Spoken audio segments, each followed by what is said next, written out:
Basically my personal experience, more or less lebih kurang macam Pablo juga. I started at 14 years old with weed, but throughout the course until umur I 28 years old, sebelum I sendiri yang pergi masuk pengasih, I tried everything, almost everything, every kind of drugs.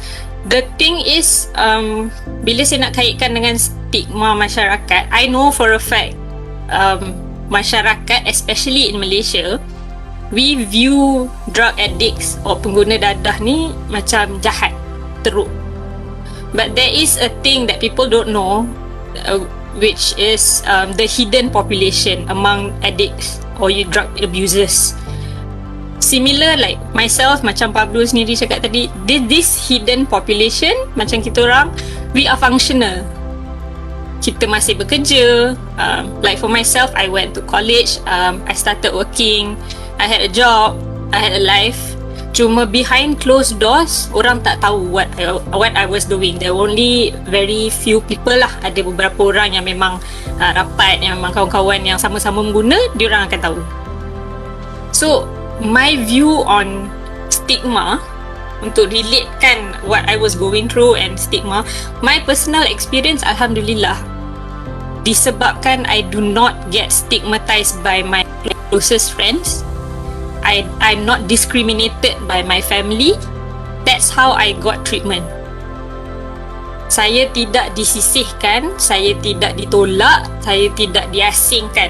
So when I told my family, when I told my friends that I said, hey, I need help, saya sendiri at one point, saya sendiri sedar that I'm losing control over my life. It's unmanageable. So I decided to get professional help. Dari situlah saya sendiri yang pergi ke rumah pengasih lah untuk dapatkan rawatan. So when that happened, Alhamdulillah, I was lucky enough.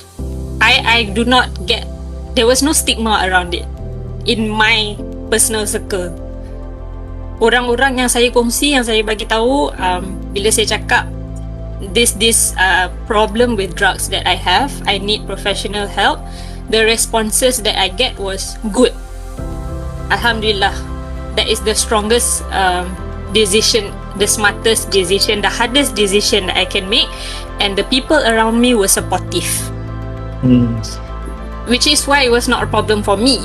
Jadi balik kepada what the bigger society is looking at, masyarakat ni cakap pengguna dadah ni jahat, pengguna dadah ni teruk. So a simple question, Pablo jahat ke? Tak kan? Exactly. And I myself, I don't kill people. I never went to jail. I never went to lock up. Tak pernah. So orang tak tahu. But still, addiction happened to me.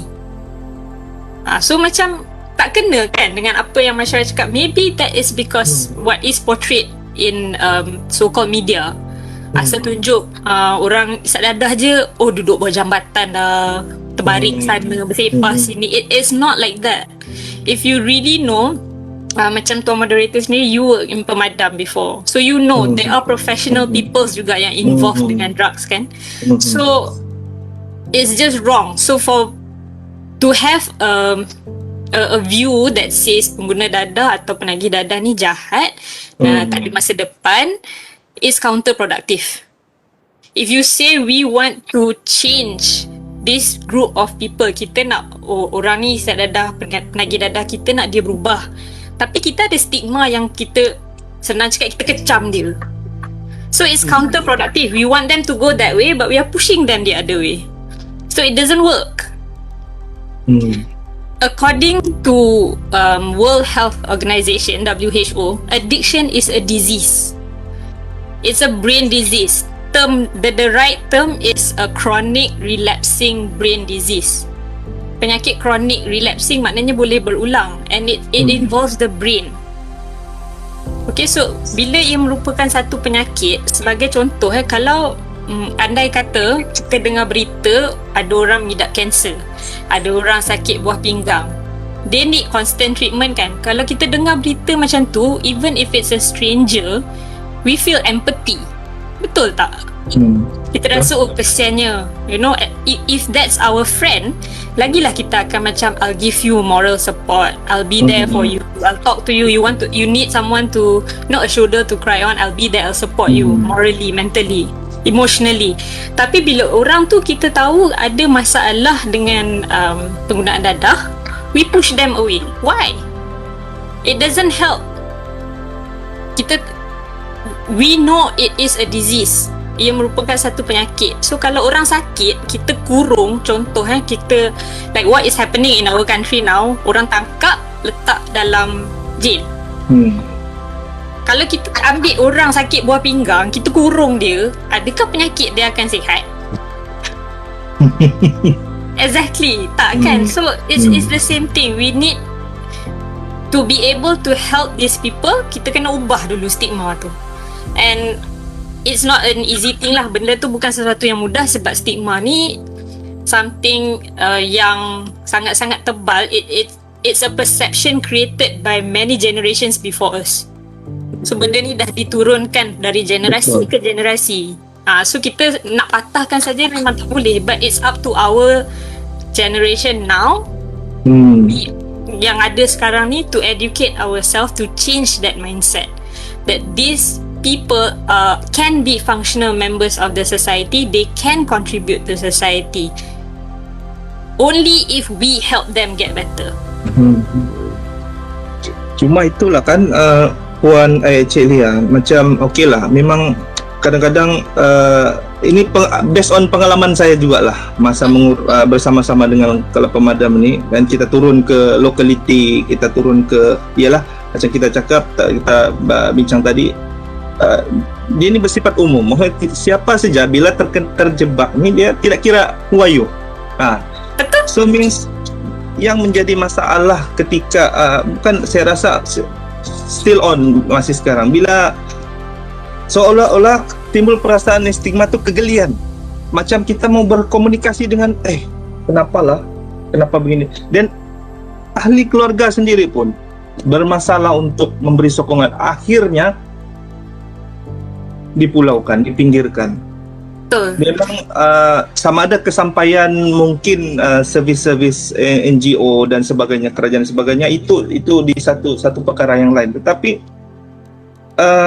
macam mana kita overcome ini stigma, itu yang macam kita cakap tadi lah, sampai sekarang pun pelbagai sudah kita lakukan, dan bilang orang cara awareness dan sebagainya, still kadang-kadang.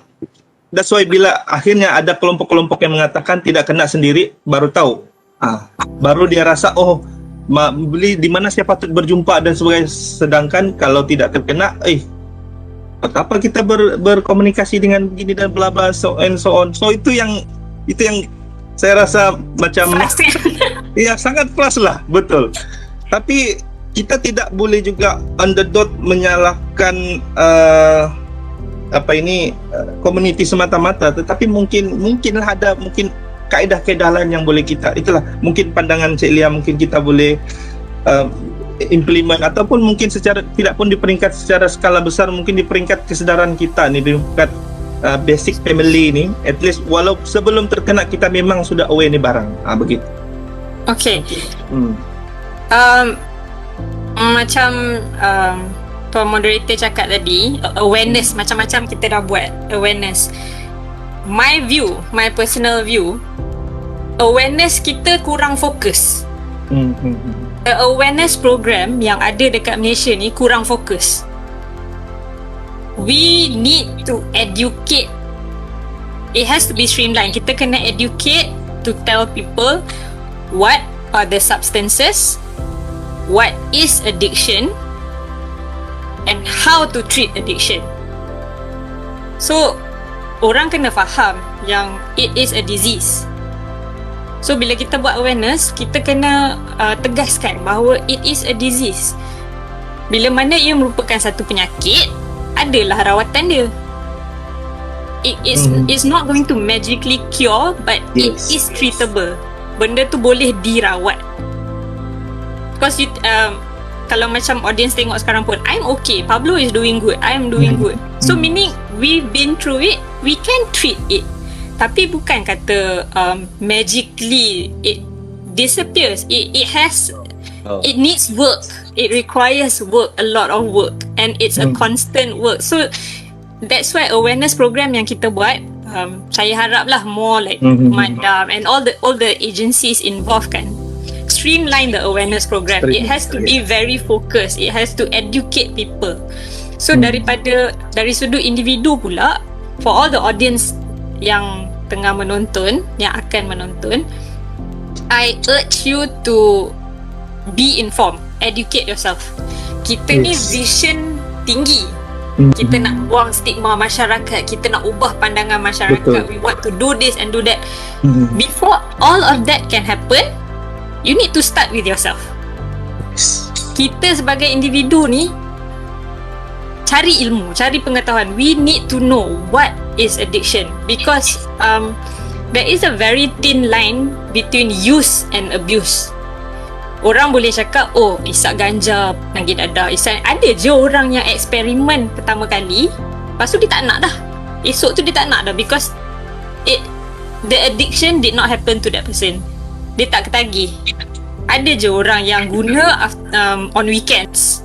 And then after a while, they don't enjoy it anymore, they don't take. So that is not considered as addiction. Also, kita tak boleh cakap, oh, ganja, isap batu, all this saja yang menagih. There are over-the-counter painkillers. You can get addicted to that. Alcohol is also a substance. Nicotine is also a substance. Jadi kita kena faham betul-betul apa itu konsep addiction. So kita sebagai individu, kita kena start dulu. Bila kita faham addiction, bila kita faham yang it is treatable, we will have more empathy bila kita tahu ada orang terlibat. So kalau kita tak boleh start dengan diri kita lagi, how do you expect us to change other people? So we change ourselves first. We set our mind first. We educate ourselves. We be informed. Especially kita sekarang ni all student from UMS kan, mostly at your age when you start to educate among your friends. So bila you tahu kawan-kawan you ada guna, janganlah terus kau isap dadah, aku tak nak kawan kau. Don't do that. Don't do that. It doesn't help anyone. You know. Also when we are educated, bila kita ada information, macam debate tadi kan, dalam the sesi debate tadi, they say, oh, pengaruh rakan, you get influenced by your friends untuk try benda ni. Kawan kata, oh, benda ni bagus, boleh hilangkan stress. It only happens when you don't have the knowledge. Bila you tak ada information. Kalau kita dah tahu ni ganja, apa efek dia, apa kesan dia, ini methamphetamine, orang panggil sabu, orang panggil batu, apa kesan dia, apa, you know, if we know that, bila kawan cakap, kau stress nak final nah ganja, kita dah tahu that's weed, no thank you. See, it only happens when kita ni tak ada inisiatif untuk educate diri kita sendiri.